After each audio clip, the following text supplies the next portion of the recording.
Race 1 of the Esso Protec BF Goodrich Formula 1600 Series, and Ian Willis dominates, scoring his first win of 1993 and on his home track of Mosport Park. But today, we visit Mont-Tremblant, Quebec, the home track of the young sensation Jean-Francois Lussier, who expects to see Willis and plenty of him in his mirrors.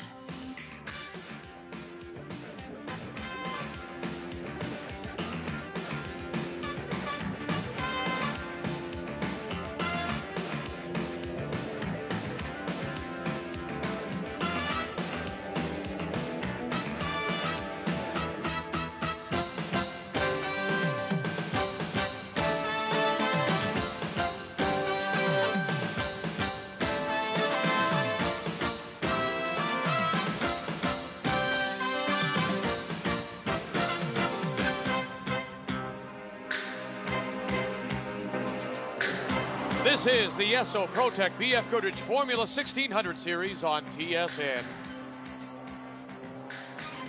Hello again, everybody, and welcome to round 2 of TSN's coverage of the Esso Protec BF Goodrich Formula 1600 Series. And today, from the beautiful Le Circuit Mont-Tremblant in northern Quebec, Vic Router along with Canadian racing champion Gary Magwood, as we expect to see a battle between the veteran Ian Willis and this young man right here, Jean-Francois Lussier.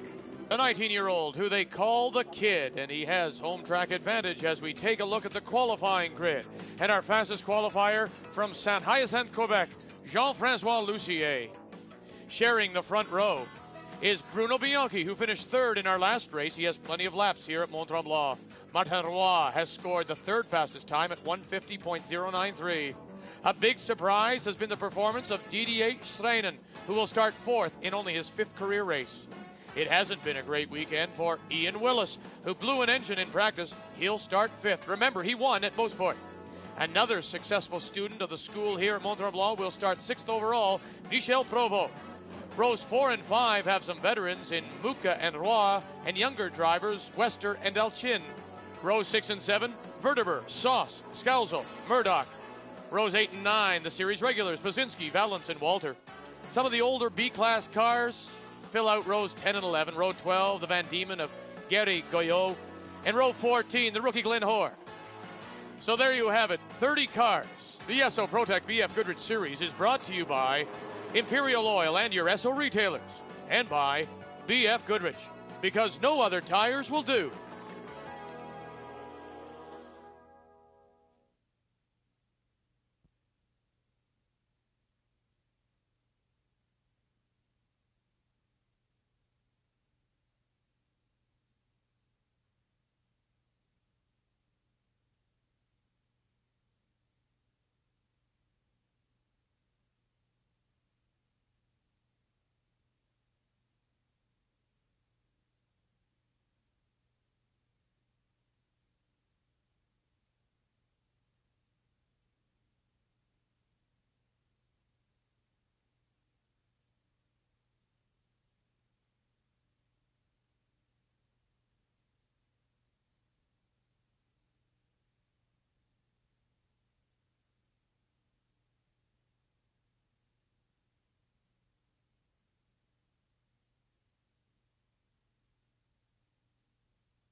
Welcome back to the Esso Protec BF Goodrich Formula 1600 Series here on TSN. Vic Rauter along with Canadian champion Gary Magwood. I love this track. Most people do. Take us on a tour, won't you? It's a great circuit, technically difficult circuit. We're behind the wheel with Willis and his Aero as he tackles corner one, the combination of 1 and 2. Now watch this car move to the outside, going down the hill.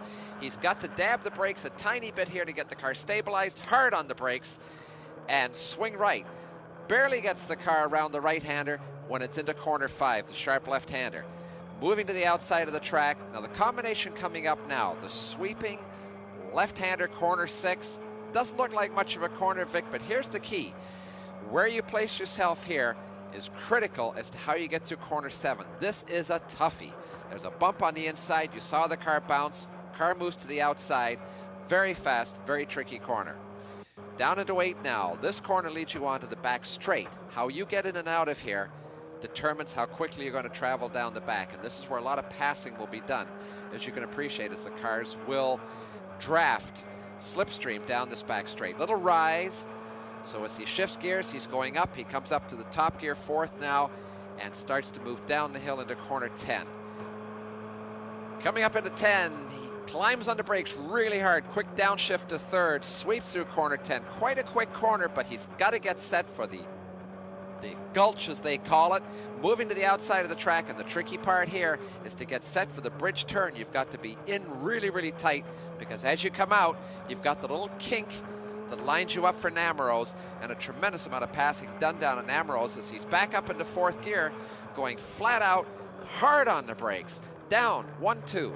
2nd gear, squeezing the car out of Namero, right to the outside of the track. And again, taking a look at the start-finish straight through the little tiny kink leading onto that finish line. It is a track with an awful lot of history, the former home for the Canadian Grand Prix, as we get you caught up now, looking back at the highlights of races leading up to this event. And we'll start at a very wet Mosport, round 3 of this 93 season, and to no one's surprise, it was Ian Willis who pulled out to a commanding early lead. Bruno Bianchi in the blue car sitting in 2nd. The best battle of the day, Bianchi and Paolo Dalcin fighting for 2nd. Up on the curbing, and Dalcin goes inside. Have a look now as Luc Pellerin and Steve Morris cut a little grass at Mosport. But Willis, well, he was unbeatable in his home-built car, with Dalcin and Bianchi finishing 2nd and 3rd.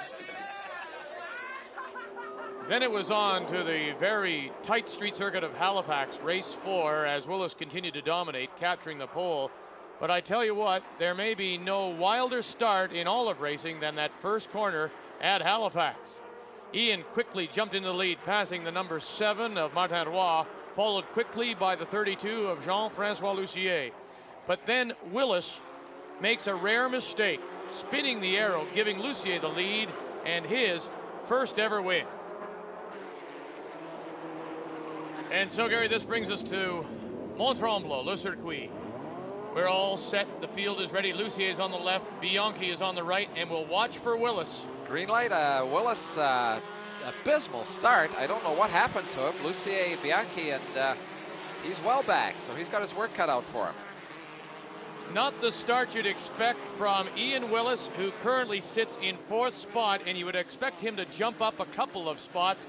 But Lussier leads them through, and now look at the lead he's already built on Bianchi, as Willis, well, he has moved up now to sit in 3rd spot. As one of the cars right near the front running 3rd there, just slowed for no apparent reason whatsoever. And let's see the start here as... no, he just bogged it completely. Just did not get away, dropped the revs, and just got out-dragged by the opposition. Martin Roy on the outside, but give Willis credit, he has now moved up into 3rd spot. But the kid, as they call him, 19-year-old Jean-Francois Lussier is your leader, as they go down now with Bruno Bianchi in that aqua-colored car sitting in 2nd place. Through corner 11 and up under the bridge, coming up into Nameros. Now watch here, Vic. This is where all the action's going to take place. Everyone's going to do little banzai moves up the inside. Lussier is quite comfortably in the lead, but further back in the pack, there's going to be some frenetic late braking going on. Lucier, Bianchi, starting to pull away. Here comes Ian. There he is, the number 91, the Yellow Pages card. Here, look at the battles. Look at them all fighting for line as they come through Namro. Oh my, 3 different lines. And that's one of the B-class cars mixing it up with the A-class cars. The B-class cars have outboard suspension. I think that's the difference. What we've got here is the number 15 of Mark Green, Gary Goyot in the 33, and Glenn Hoare, the rookie, in the 75, all in a great battle. This for 15th place. So while the leaders are up there, remember, everybody's racing back here, and this is your leader right now, Jean-Francois Lucier. Bruno Bianchi in second, Ian Willis, the number 47 running in fourth, that is Bob Roy. Jacek Muka, and we can tell you, remember off the start, we saw one of the cars just suddenly coming to a standstill very dramatically.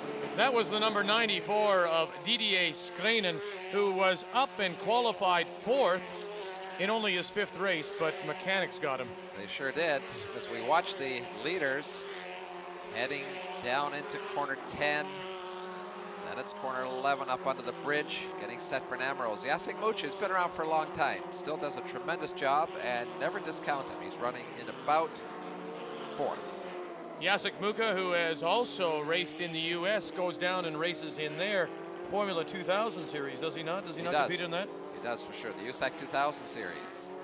And a great battle for 4th, Bob Roy and Jacek Mucha, 17 and 47, having a go. I tell you what, this number 47 of Bob Roy, battling for 4th, he started 8th on the grid, so he has gotten a good jump to fight for that 4th spot. Heavy braking down into corner 4. Lucier just doing a great job, pulling out a nice lead. He's at a good pace now. He's not under any pressure at all. He can let the guys all scrap behind him. It's a nice position to be in. Bianchi. Bruno Bianchi continues to hold down 2nd place, and there is Ian Willis, as we say, off to that very poor start for him. Then Roy, then here comes Jacek Mucha. And the battle for 6th, the number 27, that's Paolo Dalcin, and the number 31 of Michel Provo. Good scrap all the way through the field, actually, because behind them there's a mob of cars just having a real big dog. Jacek is having a look right here to the inside. He is, and he does it. Climbs on the brakes, scoops him on the inside at the corner 10. So the experience of a Mucha, who has obviously run here enough times to know where to pass and where the good spots just might be. Bob Roy will do the same thing to him again the next lap. They just go back and forth, battling for 4th. A good battle there, a great scrap going on for 5th and 6th. As they come through Namuro and down the front chute, you saw the pit entrance there just on the left-hand side. And they need to be in good shape for that little kink. Quite important. You can get yourself out of shape going past the start-finish line there. Down the hill. Yeah, that is quite something. I tell you what, I've come here and gone in the pace car once or twice, and that first hill, turn 1, when it falls away and you don't know what's there, takes your breath away. Yeah, more than that. Now they call Formula 1600 the Formula 4 success, and that is the subject of this week's BF Goodrich Track Fact. All these racers, of course, hoping to further their careers, possibly Atlantic or Indy racing. And these past few years have seen the great success of Canadians such as Goodyear and Tracy. And they've proven that auto racing is something that Canadians do very well. The success due in part to the strength of the learning formulas that Canadians must graduate and learn from, such as the Formula 1600 series. Well, this is the place where the racer learns.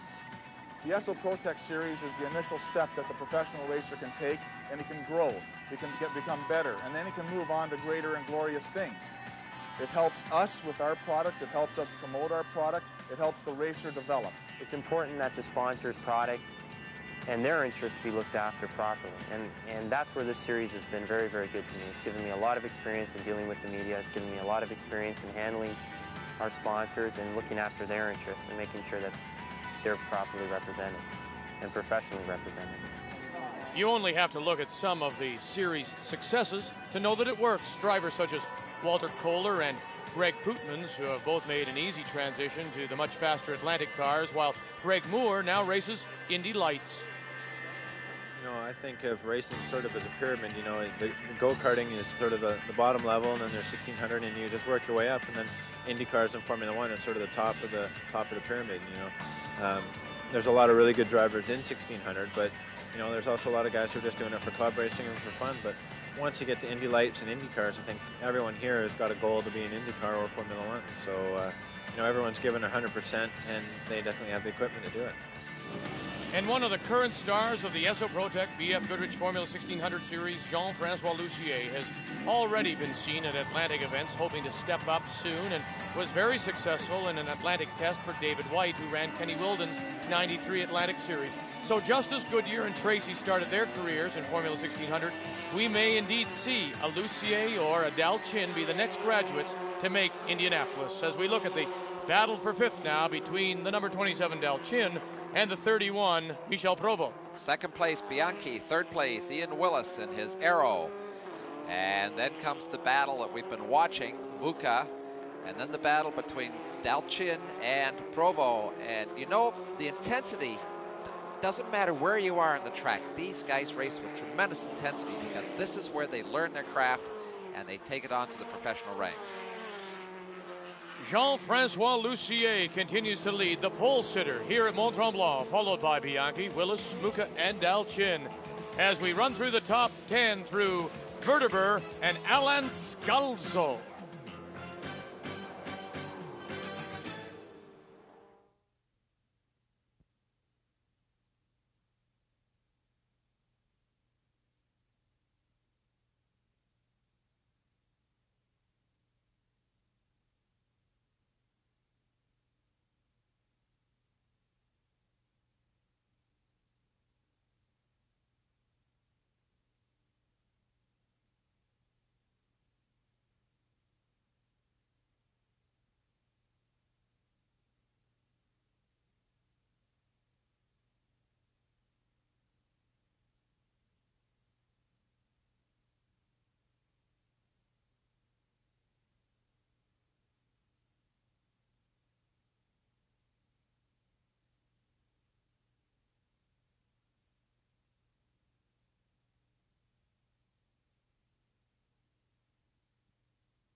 Welcome back to the Esso Protec BF Goodrich Formula 1600 Series on TSN. Vic Rauter along with Gary Magwood as Jean-Francois Lussier has really managed to stretch it out. And now look at this battle here, Gary. The number 7 of Martin Roy trying to work his way around Alain Scalzo in his number 26. This is a battle for ninth overall. Ninth place, and that's as intense as a battle for first. Oh, he's got him too. Look at that. And this will go back and forth. They'll switch back and forth right throughout the race, passing and repassing, drafting, braking. Michel Provost still trying to get by Dal Chin. Started racing here in '87. Oh, I started the school here in Jim Russell and bought the car in '87, that same car that I'm still driving today, and drove that car only for the 7 years I've been racing. Interesting point as well. You know, as an entry series, many people think of this as the stepping stone, but you know, there is Michel Provost quite content to race this car for, 7 years now and happy to be doing Formula 1600. Absolutely. Great place to race and spend some time and energy, and you always are guaranteed a good competition. And hey, the grid needs Provosts for the Lussiers to strut their stuff, so to speak. Got a great battle going here. This is the number 96, Christian Verdeber, and Martin Roy is quickly there, and Alain Scalzo. So you've got this battle for 8th place and all 3 cars involved. And again, coming back to what we said earlier, it doesn't matter where you are in a series like this. There's a race happening, and the same skills and techniques are being learned. Look at this braking. Martin Roy inside, and you see Verdeber do a little wiggle, wanted to close the door, but he couldn't because, of course, Roy was there. Oh my, hold on. It's number 87, Claude Masson of Trois-Rivières. And I think very lucky to be still able to get it into a little bit of gear. It looks like he lost it coming down over the top of corner 2. And again, we were talking about that earlier on. It's a fairly tricky corner, and he got a bit light, got on the brakes, and that's what happened to him. And there's really no way of driving out of it as we take a look at our leader, Jean-Francois Lussier. And he is the subject of this week's ProTech Profile. ProTech engine oil from Esso. They call him the Natural, or simply the Kid. 19-year-old Jean-Francois Lussier, in just his second year of the Esso ProTech BF Goodrich Formula 1600 Series. However, Lussier has let everyone know that he is indeed a real contender for the championship. But his racing career began by accident. It started when my father, my brother, and me went to a go-kart track in Saint-Hilaire, and we rented a go-kart, and it was just very fun, and my father said maybe we'll buy one for Christmas. And the very first weekend we were there, I was 0.2 of a second from the track record. So we decided to do the season. Then we decided to do the 1600 series, the Esso ProTech. I think it's the basic if you want to go in racing. You know, everybody goes through the 1600 series, and the Esso ProTech BF British Series is a very competitive series. You learn with people who knows more than you, so I think it's the best way to start racing is 1600. I couldn't tell you I'm a natural talent, all right, but the way, like when I talk to Didier, he's like, I'm turning there, you gotta go there, and my left wheel goes there, and I'm not like that. I don't know I was doing this. I mean, I got reference point, but not that much. Like I'm turning about here, or there, and then it goes, you know, by itself. I don't know. It's a feeling, I guess. There's many people who started, you know, either 1600, 2000, or anything else, like Claude Bourbonnais or Jacques Villeneuve or David Impringham, and you know they're Canadian and they're doing very well, and you know it's good. I'm very happy, and I think, you know, I could do the same thing. Why not? Why not? I mean, he is dominating, but let me put it to you. Is he a natural? He would appear to be very natural. Just watching him on the track, how he places the car, he's looking really good. Look at this battle here for 5th overall. The number 27, that's Dalchin. 31, Michel Provo. Hold on as that back end gets a little loose. These guys have been going at it pretty steadily, Vic. They haven't let up on each other at all. Passing and repassing. Dalchin under pressure now from Provo. Jacek Muka. Dalchin from Downsview, Ontario. Michel Provo from Saint-Marguerite. Provo lining Dalchin up for a pass. He's pulled out and had a quick look, and now watch them as they come down to the Namarose now. Dalchin just holding the inside a tiny bit, but not leaving enough of an opening for Provo to take advantage of that shot in the Namarose. That is a great corner, Namaro, as they come down the hump and then come up over, and then you've got the right. You know, it really is 2 turns in one. It's not unlike Moss Corner at Mosport in many ways. Very, very similar. I'm just watching Provo setting the car up. He's taking an inside line. He's letting Dalchin know that he's probably going to take a run to get by him. So Dalchin is now in a position where he has to protect his position on the track. As Muka goes by, but I mean, okay, now there he goes, because I was wondering, Provo was letting the distance get away a little bit. Is this all in the, yes, look at this, setting him up. Well, mind you, cripes. Very nicely done. But he went so wide, I mean, Dalchin. But he set him up to do that. He dived to the inside. Dalchin then had to readjust his position on the track, couldn't do it. Now Dalchin going to get him back here? Sure is. Look at that. So he drafted him down the straight, outbraked him at the end. Wow, is that ever something? So Dalchin and Michel Provo dueling for 5th place here at Le Circuit Mont-Tremblant as Lussier continues to lead. Bianchi, Willis, Muka. On through Provo, Martin-Roy, Verdeber, and Scalzo.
Welcome back to the Esso ProTech BF Goodrich Formula 1600 Series as we enter the final few laps. And what a great battle this has been between the rookie Paolo Del Chin in the number 27 and the veteran Michel Provo in that 31. They've traded it back and forth, and it looks like Provo's going to have another go at it. Do it again. Now he's drafted Del Chin down my. and scoops him under braking, coming down into corner 10.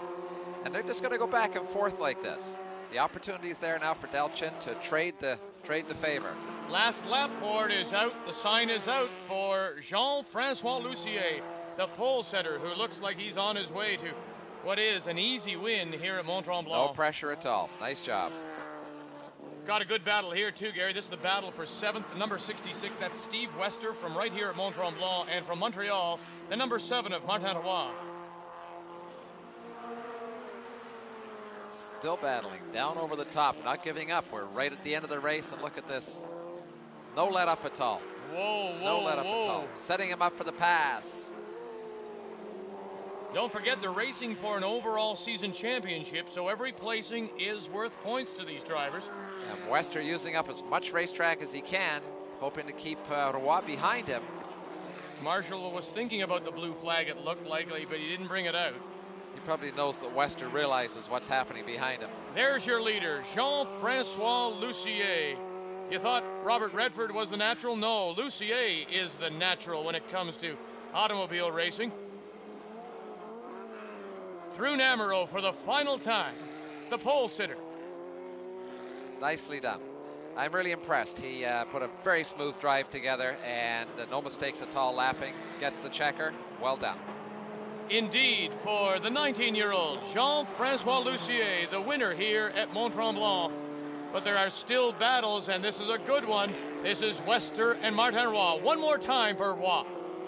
Right to the flag, but Roy is going to have to, whoa, look at this, try and cross the finish line together, but Wester takes it. Oh, for 7th spot, Jean-Francois Lussier leads from the green light to win ahead of Bianchi, and Ian Willis, despite the poor start, finishes 3rd. Del Chin, Wester holds on for 7th. Roy, Verteber. As we run down the top 15, yes, Jean-Francois Lussier is your winner. My worries were at the start. I was afraid of getting an accident with anybody else, either beside me, Bruno, or in the back. But finally, it ended up very well because we went side by side up to corner 1, and then Bruno went. He went behind me, and I just flew away, and that's it. That's what I wanted to do, fly away, no accident, no nothing, and be careful. We were lucky that the car was ready for the race. We had a problem in qualifying, so we were lucky, and the car was perfect during the race, so I'm happy that's when I went 2nd, so very happy for the race. Tell you what, a lot of people are going to have trouble catching Jean-Francois Lussier. And lots of good talent coming up to the ranks, so I don't think we need to worry about following along behind Goodyear and Tracy. This series is brought to you by the Sony Handycam, the world's most popular camcorder. And by Imperial Oil and your Esso retailers. You're on your way with Esso. And by BF Goodrich Radial Tires, because nothing else will do. Now on behalf of Gary Magwood and our entire crew, I'm Vic Rauter. Thanks for joining us. Till next time, goodbye from Mont Tremblant.